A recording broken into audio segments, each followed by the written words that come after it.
بسم اللہ الرحمن الرحیم۔ آج کل اختلافات اور جھگڑے یہ گھروں کا حصہ بن گئے ہیں اور ہر گھر میں پریشانی پائی جاتی ہے۔ بیسیوں لوگ روزانہ ہمارے پاس یا فون کی صورت میں یہ مسائل پوچھتے ہیں، کوئی اپنی بیوی سے تنگ ہے اور کوئی بیوی اپنے شوہر سے تنگ ہے۔ غور کرنا چاہیے کہ یہ گھر اور یہ رشتہ اللہ نے سکون کے لیے پیدا کیا ہے۔ شوہر بیوی کے سکون کا باعث ہے اور بیوی شوہر کے سکون کا باعث ہے، اور اگر یہی چیزیں، یہی تعلق بے سکونی کا باعث بنے تو پھر غور کرنا چاہیے کہ اس کا سبب کیا ہے اور اس سبب کو دور کرنا چاہیے۔ اختلافات اس حد تک بڑھ جاتے ہیں کہ نوبت طلاق تک آ جاتی ہے۔ اس کے اسباب پر جب غور کیا تو بات سمجھ میں آتی ہے کہ باتیں چھوٹی چھوٹی ہوتی ہیں جن کو بڑھا چڑھا کر اختلافات کی صورت میں پیش کیا جاتا ہے، نتیجہ گھر ٹوٹ جاتا ہے۔ نبی کریم صلی اللہ تعالیٰ علیہ وآلہ وسلم نے ارشاد فرمایا، خیرکم خیرکم لأہلہ، فرمایا تم میں سے بہترین شخص وہ ہے جو اپنے گھر والوں کے لیے بہتر ہے۔ اور پھر حضور نے خود اپنی مثال دے کر فرمایا کہ میں تم سب میں اپنے گھر والوں کے لیے بہتر ہوں۔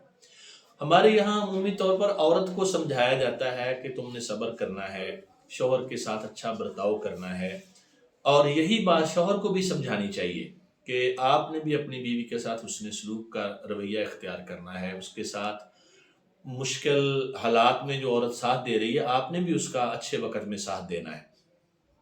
تیسری ایک جو صورت ہمیں جھگڑوں کی نظر آتی ہے وہ یہ ہے کہ شوہر اور بیوی کا آپس میں ربط کم ہونا، تعلق یعنی دوری کی سبب شوہر کا بیرون ملک چلے جانا یا اپنی جاب وغیرہ کے سلسلے میں دوسرے شہر چلا جانا، تو پھر آپس میں رابطہ کم ہوتا ہے۔ گھروں میں جو چھوٹی چھوٹی رنجشیں پیدا ہوتی ہیں وہ بڑھ کر اختلافات کا روپ دھار لیتی ہیں۔ تو اس سے بچنے کے لیے تو رابطہ ضروری ہے، اور کوئی بھی غلط فہمی پالنے سے پہلے میاں بیوی کو آپس میں اس بات کو کلیئر کر لینا چاہیے۔ چوتھی بات، جو ہمارا عمومی رویہ گھروں میں ساس بہو کا جھگڑا، نند اور بھابھی کا جھگڑا، دیورانی اور جیٹھانی کا جھگڑا، یہ بھی گھروں کے توڑنے کا ایک بہت بڑا سبب ہے۔ تمام عورتوں کو سوچنا چاہیے، آپ کسی بھی رشتے میں ہیں، آپ ساس ہیں تو آپ یہ مت سوچیں کہ میرے ساتھ جو ہوا میں نے وہی آگے اپنی بہو کے ساتھ بھی کرنا ہے۔ اگر آپ جٹھانی ہیں تو دیورانی بیاہ کر گھر میں آئی ہے تو ضروری نہیں ہے کہ آپ نے اس پر کوئی ظلم و ستم کے پہاڑ توڑنے ہیں یا گھر والوں کو اس کے خلاف کرنا ہے یا اپنے آپ کو اچھا بنانے کے لیے اس کو برا بنانا ہے۔ تو یہ تالی دونوں ہاتھوں سے بجتی ہے۔